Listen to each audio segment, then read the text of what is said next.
jaralee ñu dem ba biir daaf di ko xool lan moo tax enregistré wuñ les primo votants lu ëpp 500 000 personnes parce que y a des jeunes yu bëree bëri yu nga xam ne ay junniy jeunes wala téeméeri junniy jeunes yu nga xam ne ba léegi inscrire gul leen ci liste bi fii Sénégal nit ñi bëgg nañoo voter du question dañoo ñenn ñi dañoo tayal wala dara mais dañ leen a joxul seen papier ba pare dañ leen di jaabanteloo loolu moom député yi ñoom ñoo ci war a jóg wax ko ba ku fa dem ñu jox la sa yëf beneen bi ci tegee fa nga inscrire nga voté foofa te kenn du la indil benn empêchement loolu buñ ko xeexee mooy pare nañ ci combat wu 2024 loolu mooy xeex bi mën na bañ a nekk ay kii yu dul jeex ba mu des nag injustice bu taxaw ñu war koo combattre c'est-à-dire di jàpp ay opposants bëgg leen a tëj wala ngay jaar ci ay pexe bëgg leen a tëj loolu moom mooy li nga xam ne nit ñi duñ ko nangu parce que Ousmane Sonko dafa nekk benn parti ci développement wu réew mi ak ci développement wu démocratie loolu international duñ ko bàyyi noonu réew mi tamit aussi duñ ko bàyyi noonu c'est-à-dire faagaagal nit rek parce que nit ñi gis nañ ne kii gis xam nañ ne xel ne bu dee démocratie moom mooy montagne bi koy représenté et gis nañ ne liberté d'expression ñi gën a jàppale nit ñi ban di ci wax ak di wax ci ay idée ci la bokk kooku boo ko bëggee faagaagal yaa ngi faagaagal li nit ñi yaakaar pour dund c'est-à-dire au moins ñu am liberté pour dund loolu ñoom il faut ñu xam ko su fekkente ne nag dañoo yaakaar ne mën nañ koo faxas seppe ko ni ñuy seppee karaw ci mooñ te dara du xew loolu dañuy nax seen bopp parce que ci ñun ko bëgg a seppi ñooñu dañoo mel ne ku jàpp ci tànku Ousmane Sonko ñi jàpp ci mbubbam ñi jàpp ci yaramam ñu tëdd ca di nelaw ñenn ñi taxaw di garder donc jàpp naa ne loolu moom bu dee moom lañ yaakaar bay boo ñu dem jaari feneen te xam ne foofu moom dara du sotti kon donc juste pour wax la ne force majorité boo xamante ni à chaque fois dañuy veyewu ci doxalinu état ak lu waa ji di def guddeeg bëccëg ak di informé wu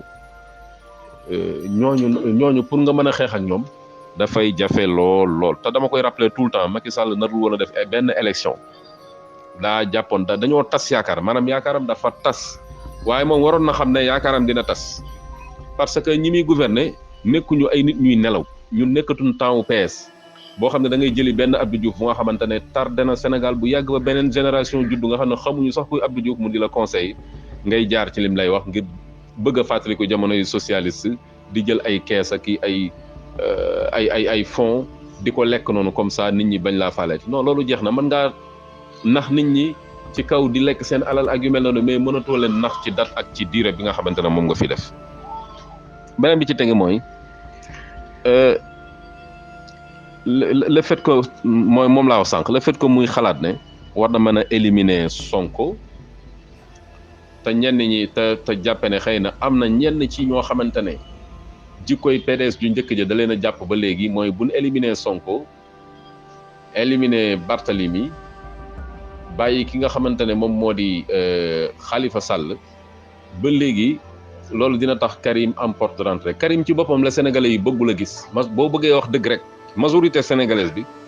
ñoom ay Karim yooyu soxlaalu leen te dañuy tudd Karim mais man jàppewu ma ne sax Karim am na xalaatu ñëw fii jàppewu ma parce que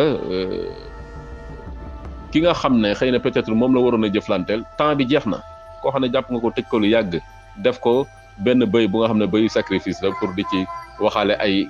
clientèle business donc kooku dootul nangoo ñëwaat nga di ko teg méthode yooyu di waxaaleeg moom ak yu mel noonu donc loolu dootuñu ko nangu surtout nag ci moment bu nga xamante ne ñi nga xam ne ñoo jàpp ne Karim ñoo fi nekk Karim a fi nekk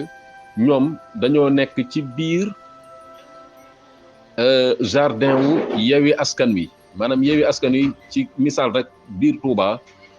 la fa wallu am Yewwi Askan Wi moo ko porté moo tax mu am ko fa mais bu fekkente ne dafa demoon beru ne moom kese boo moytul dina ñàkk foofu parce que nit ñi xam na lan mooy Yewwi Askan Wi xam nañ coalition bi xam nañ surtout kan mooy Sonko donc ñoom it gëm naa ne xëy na du ñu tayalewaat seen bopp ci beneen destin bu nga xamante ne naka su dul noonu parce que ñoom bu ñu fi nekkee c'est à cause de majorité bi donc majorité bi dafa am koo xamante ne dafa jàpp ne moom mooy machine bi war a dawal Sénégal ëllëg donc boo bëggee jël machine boobu yàq ko yaakaar ne soo génnee mën ngaa demal sa bopp da ngay nax sa bopp Wallu Askan Wi coalition bi mu def intercoalition boobu xaw ma nu mu ko mën a tuddee bay ba mu def intercoalition wala coalition mais na reste rek nekk coalition ak Yewwi Askan Wi bis bu ko deful maanaam day fam daloon foofaay gën a bonaat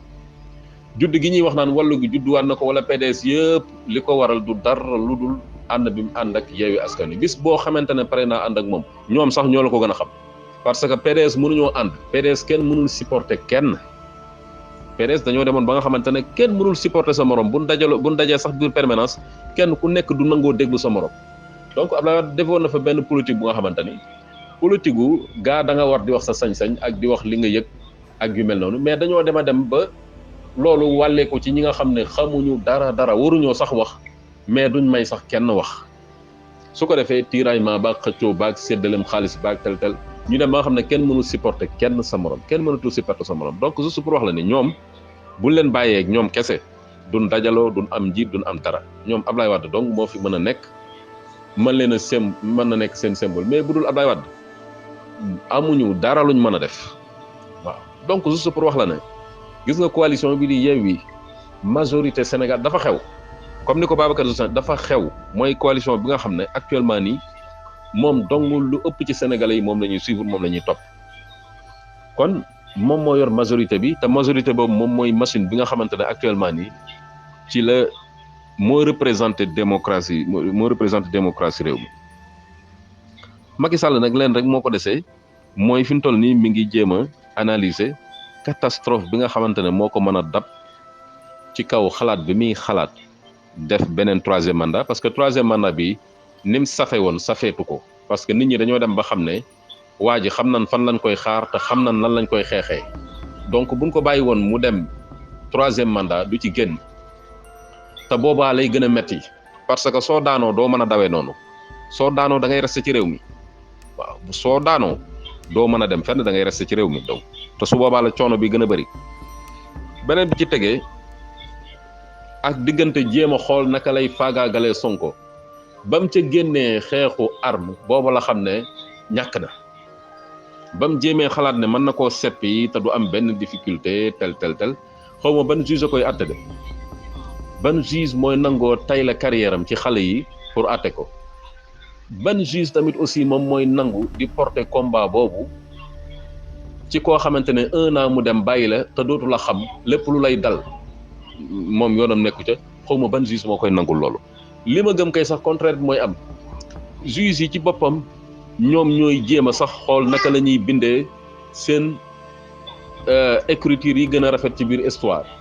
atte ko ci ni nga xam ne noonu la dëgg gi taxawee te su boobaa dina metti trop kon jàpp naa ne foofu moom bu ñu fa naree dem gis ne fa mu mujj du baax classé dossier bi sans suite moom moo leen ci génne te loolu sax du leen ci tax a génn bu weesoo loolu bokk na ci li may fàttali ne te moom laay mujjee ndax guddal naa ba pare daanu bu metti bi mooy Mansour Faye mi génn di wax waxu koo xam ne gémmiñ gi day nàcc waaw léegi loolu nag moom mooy koo xamante ne dem na ba ñàkk xamatu nu muy def maanaam koo xam ne dañ koo dóor ba gémmiñ gi nàcc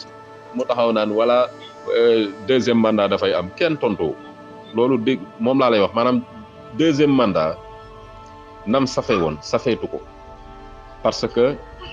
ki la doon xeex daf laa jàpp ne la deuxième mandat du danga koy nëbbu ak di ko sikki sàkk mu jàpp la duma la ba nga màndi ba xam yow fi nga toll xam ne yow sa deuxième mandat bi nga wax ko nga ñàkk ko wax ñoo yem benn du la ci tax a am li nga bëgg mu taxaw noppi kon donc seen deuxième mandat yooyu ñu dem ko ñu ñàkk caa dem moo yem parce que la preuve en est que mooy yaa ngi nii doon dem élection ñëpp xam na ne élection yi da nga koo sàcc mënoo fexe ba am majorité donc fan ngay jaar ba jënd nit ñi nangam ak nangam ak say magistrat ak say conseil constitutionnel yu nga xam ne seen date jeex na bu yàgg kon jàpp naa ne li am solo ba am solo daal mooy liggéeyu Yewwi Askan Wi mi ngi ci jéem a jëlaat nit ñi conscientiser leen et puis ñi nga xamante ne ñoo nekk di jàppale Ousmane Sonko ñooñu tamit seen liggéey gën a jóg ak seen communication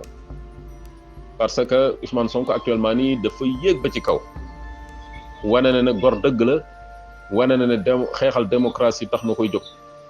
wane na tamit aussi réew mi ñor na ko wane na ko yàgg na koy wane mais tey la ko gën a wane parce que jël ay xale demal leen campagne defal leen yëpp sacrifier sa dundu ñu nekk ay député kenn déggatu la nga toog bàyyi leen noonu loolu dama ne góor dong moo koy def kon jàpp naa ni ñoom tamit aussi amel nañ ko njukkal loolu nag ñoom ñoo xam naka lañ koy defee surtout yu député yi mais surtout ñi nga xamante ne aussi ñoom ñoo allié ak moom ñu jóg taxaw jàppale ko parce que moom it dafa am baatam bu mu bëgg a wax mais aussi dafa am rôle bu nga xamante ne war na ko jouer ci histoire